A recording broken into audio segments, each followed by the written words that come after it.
Queridos amigos, sejam bem-vindos ao canal Videira Espírita. Meu nome é Cristina Brito, este é o programa Projeto 15 Minutos, o Céu e o Inferno, e aqui diariamente, à exceção dos sábados, nós estudamos por mais ou menos 15 minutos o quarto livro da Codificação Espírita, realizada por Allan Kardec, O Céu e o Inferno.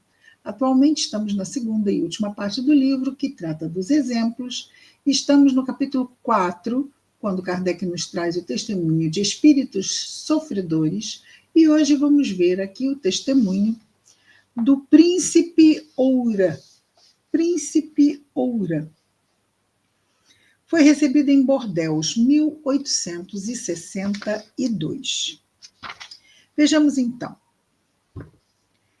Kardec diz: um espírito sofredor se apresenta sob o nome de Oura, anteriormente príncipe russo. Então, o príncipe Oura foi um príncipe russo.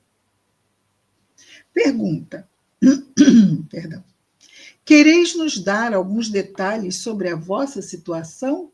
Responde o espírito: ó, bem-aventurados os humildes de coração, o reino dos céus lhes pertence. Orai por mim. Bem-aventurados são aqueles que, humildes de coração, escolhem para passarem suas provas uma posição modesta. Não sabeis, vós todos, que a inveja devora. A qual estado está reduzido um daqueles a que chamais os felizes da terra? Ele era da realeza, não é? Não era conde, nem marquês, era um príncipe.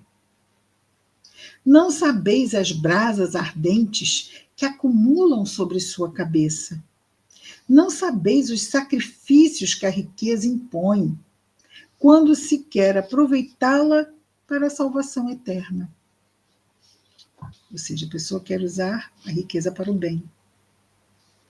Mas é uma prova difícil, muito mais difícil que a pobreza. Que o Senhor me permita aproveitá-la para a salvação. Perdão. Que o Senhor me permita, a mim, orgulhoso, déspota, vir espiar entre aqueles que esmaguei com minha tirania os crimes que o orgulho me fez cometer, achando-se melhor do que os outros. Não é? Orgulho. Repeti esse nome sem cessar, para que jamais vos esqueçais que o orgulho é a fonte de todos os sofrimentos que nos oprimem. Sim, abusei do poder e do favor dos quais gozava. Fui duro, cruel para os meus inferiores, que deveriam curvar-se a todos os meus caprichos, satisfazer todas as minhas depravações. Quis para mim a nobreza, as honras, a fortuna, e sucumbi sob o peso que tomei acima de minhas forças. Aqui Kardec nos diz: os espíritos que sucumbem, não é que falham, não é que caem, geralmente são levados a dizerem que tinham uma carga acima de suas forças. É um meio de se desculpar aos próprios olhos e ainda um resto de orgulho. Eles não admitem haver falido por suas faltas. Deus não dá a ninguém acima do que possa carregar. Não pede a ninguém mais do que possa dar. Não exige que a árvore nascente carregue frutos daquela outra que tem todo o seu crescimento. Deus dá aos espíritos a liberdade. O que lhes falta é a vontade, e a vontade depende só deles. Com a vontade não há inclinações viciosas, porque... Com a vontade não há inclinações viciosas que não se possam vencer, mas... quando se compraz numa tendência, quer dizer, a pessoa está ali humilhando e está gostando de humilhar. Aí complica, vai ficar difícil ela perceber que está errada, vai ficar mais difícil ainda ela corrigir, né? Ter vontade para corrigir o que ela está gostando de fazer. Mas quando se compraz numa tendência, é natural que não se façam esforços para superar essa tendência errada. Não é necessário, portanto, tomar senão a si as consequências que disso, dessas más escolhas, resultem. Então, ele diz que escolheu coisas acima de suas forças. Poderia ter escolhido. Se Deus achasse que ele não teria condições, ele não teria levado esses recursos como provas. Cuidado com o que pedes, pois podes obter, não é? Temos uma pergunta aqui. Agora terminou o comentário de Kardec. Kardec volta a perguntar ao espírito: tendes a consciência de vossas faltas? É um primeiro passo para a melhoria. Resposta: esta consciência é ainda um sofrimento. Para muitos espíritos, o sofrimento é um efeito quase material, porque agarrados ainda à humanidade, à materialidade, de sua última existência, não percebem as sensações morais. O meu espírito está desligado da matéria, e o sentimento moral aumentou de tudo o que as sensações cruas físicas tinham de horrível. É como se fosse o vício das sensações físicas. Não é? Quando o viciado passa pela abstinência, ele sofre por não estar recebendo aquele estímulo da droga, ou o que seja. Então, da mesma forma, os vícios. Né? Os vícios também criam essa dor da abstinência. Isso ele vai dizer, não é? Que o sentimento moral, que estava pervertido, aumentou de tudo o que as sensações cruas físicas tinham de horrível. Pergunta: entrevês um fim para os vossos sofrimentos? Resposta: sei que não serão eternos. O fim não o entrevejo ainda. Me é necessário antes recomeçar a prova, ou seja, reencarnar. E a pergunta: esperais recomeçar logo? Acha que vai reencarnar logo? Resposta: não sei ainda. Pergunta: tendes a lembrança de vossos antecedentes? Resposta: eu vos pergunto. Sim, ainda não é resposta. Essa é a parte complementar da pergunta que ele esclarece por que está perguntando isso. Tendes lembrança de vossos antecedentes? Eu vos pergunto com um fim instrutivo, ou seja, não é mera curiosidade. Resposta: sim. Teus guias aí estão e sabem o que te é necessário. Vivi sob Marco Aurélio. Ali, poderoso ainda, já sucumbi pelo orgulho.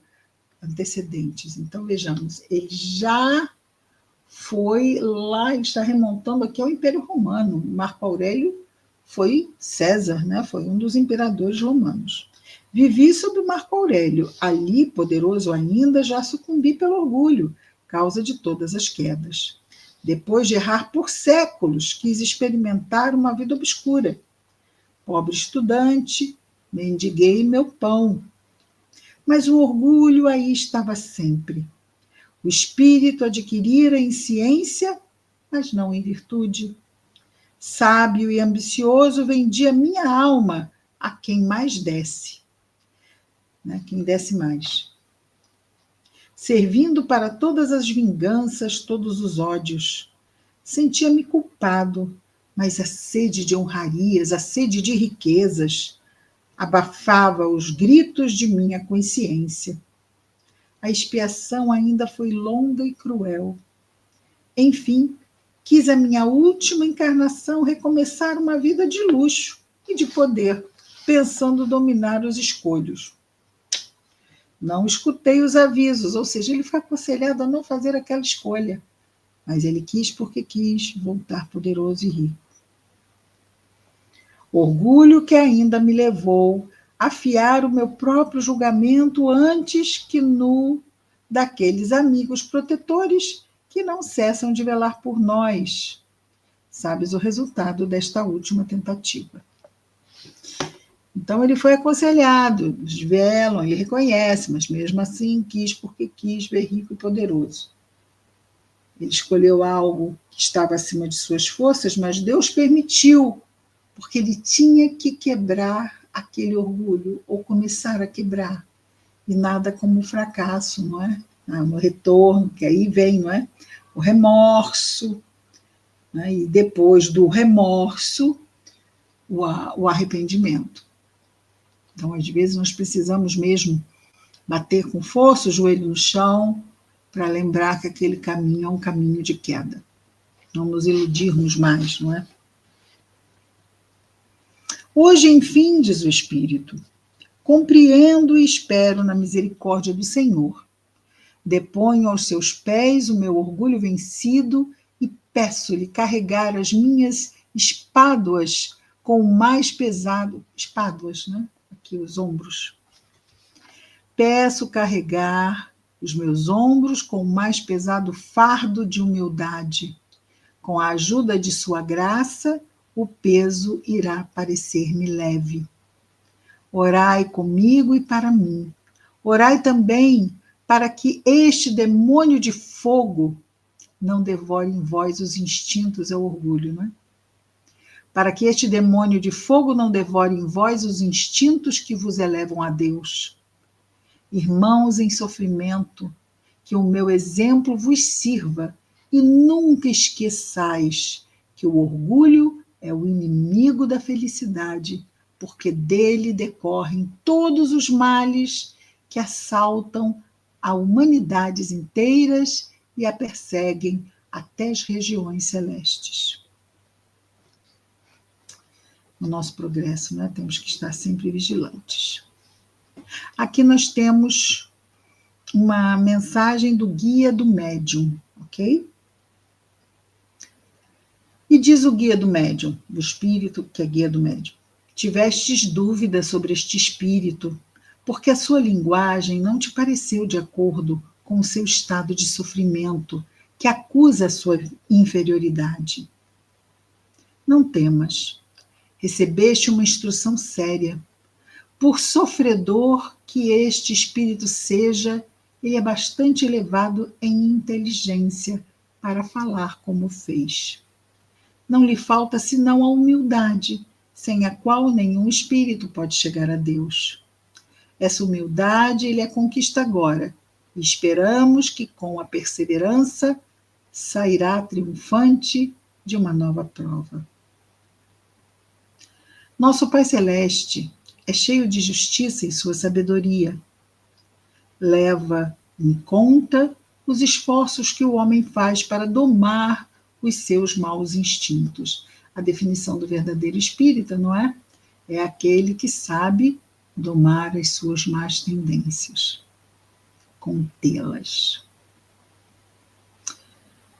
Cada vitória, diz o guia do médium, cada vitória obtida sobre vós mesmos é um degrau transposto nesta escala, da qual uma extremidade se apoia na vossa terra e da qual a outra extremidade se detém aos pés do juiz supremo. É a escada de Jacó, que está lá no Antigo Testamento, não é? Aquela que liga o homem aqui a Deus, não é? A escada de Jacó é a escada da ascensão espiritual. Longa, longa e trabalhosíssima, não é? Então, subi, pois, com ardor essa escada. Eles são agradáveis, os degraus, não é? A vencer para aqueles que têm a vontade forte. Estamos lá no Livro dos Espíritos, não existe arrastamento suficientemente forte diante de uma vontade firme. Continua o guia do médium. Olhai sempre para o alto, para vos encorajar, porque infeliz daquele que se detém e olha para trás.